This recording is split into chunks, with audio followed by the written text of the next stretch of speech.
નમસ્કાર, પ્રણામ. દિન વિશેષ કાર્યક્રમમાં આપ સૌનું સ્વાગત છે. આજનો દિવસ એ મિશ્ર લાગણીઓ જન્માવતો દિવસ છે. આજે 23 માર્ચ એટલે શહીદ દિવસ છે. હું વારંવાર મારી વાતમાં કહું છું કે ઇતિહાસ જાણવો, સમજવો અને યાદ રાખવો બહુ જરૂરી છે. આપણો ભવ્ય ઇતિહાસ છે. આપણે આજે જે કંઈ સ્વતંત્રતા ભોગવી રહ્યા છીએ એ સ્વતંત્રતા એમને મળી નથી. હું વારંવાર કહું છું કે નરમ અને દરમ બે દળ હતા, ગાંધીજીનું અસહકાર આંદોલન અને એની સામે કેટલાય લવરમુછિયા યુવાનોનું ગરમ દળ કે જે માત્ર અસહકાર આંદોલન કરતા નહોતા. આમાંના 3 જુવાનો ભગતસિંહ, સુખદેવ અને રાજ્યગુરુ,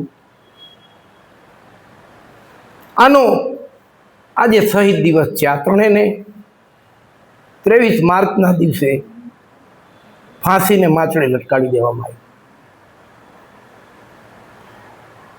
વિધિની વિચિત્રતા એ છે કે એ સમયે ભયંકર લોક જુવાળ હતો. જ્યારે અમને ત્રણેયને ફાંસી જાહેર થઈ, ફાંસીનો દિવસ નક્કી થયો, ત્યારે ક્રાંતિકારીઓમાં ભયંકર આક્રોશ હતો. અંગ્રેજ સરકાર હલી ગઈ હતી. નક્કી થયો તો 24મી માર્ચ, પણ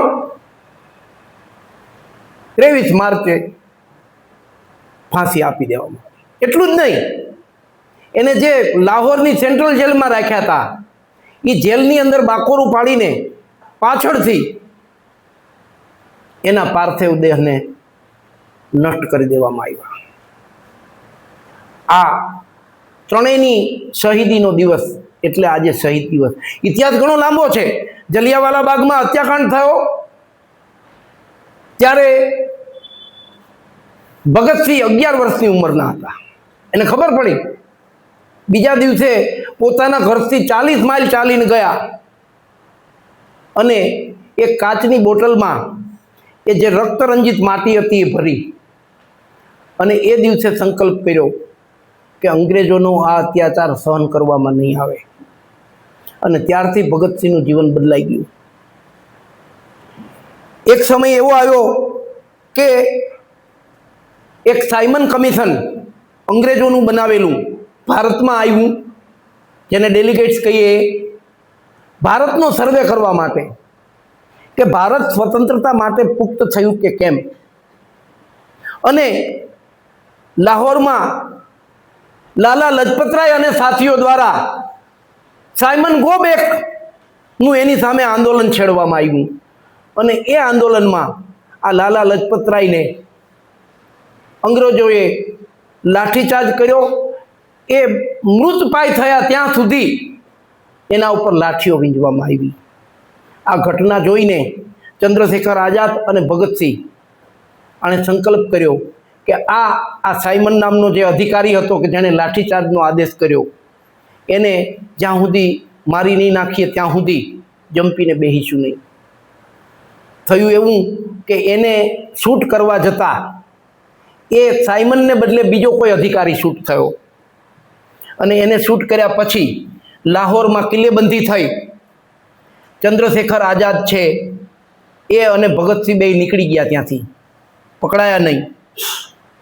અને એને પકડવાની મૂવમેન્ટમાં આ ત્રણેય જણા, ચંદ્રશેખર ન પકડાયા પણ ભગતસિંહ, એના સાથી રાજ્યગુરુ અને સુખદેવ, આ ત્રણેયને પકડવામાં આવ્યા.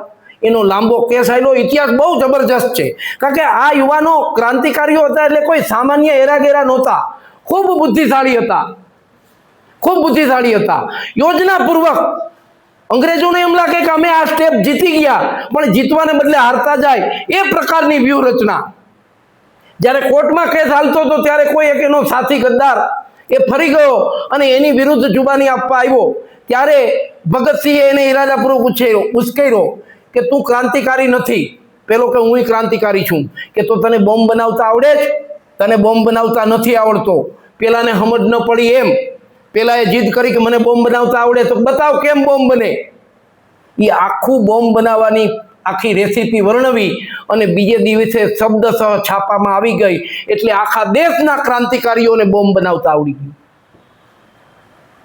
આજ ભગતસિંહ, આજ ચંદ્રશેખર આઝાદે એસેમ્બલી હોલમાં અંગ્રેજોની બોમ્બ ફોડ્યો.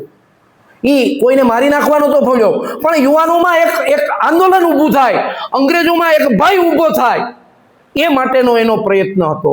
અને અંતે જ્યારે એને ફાંસી આપવામાં આવી, આગળના દિવસે ફાંસી આપવાનું નક્કી થયું, ત્યારે એને અંગ્રેજ અફસર બોલાવા ગયો એની કોટડીમાં કે ચાલો તમારો સમય થઈ ગયો છે.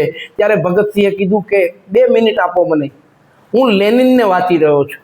લેનિન એટલે એક મહાન ક્રાંતિકારી, એક ક્રાંતિકારી બીજા ક્રાંતિકારીને મળી રહ્યો છે, 2 મિનિટ રાહ જુઓ. અને એને લઈ ગયા પછી એણે કહ્યું કે અમને ફાંસી ના આપો, અમને ગોળીએ વીંટી દો.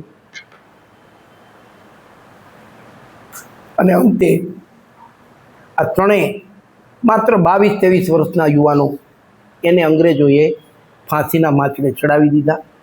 એની કુરબાનીને આપણે યાદ કરીએ, એને નમન કરીએ, એની શહાદત એળે ન જાય એ પ્રકારે એક જાગૃત નાગરિક તરીકે આપણી સ્વતંત્રતાને આપણે ભોગવીએ. એ રીતે આ શહીદ દિવસને આજે યાદ કરીને આપણા ઇતિહાસને વાગોળીએ. ધન્યવાદ. ભારત માતા કી જય. વંદે માતરમ.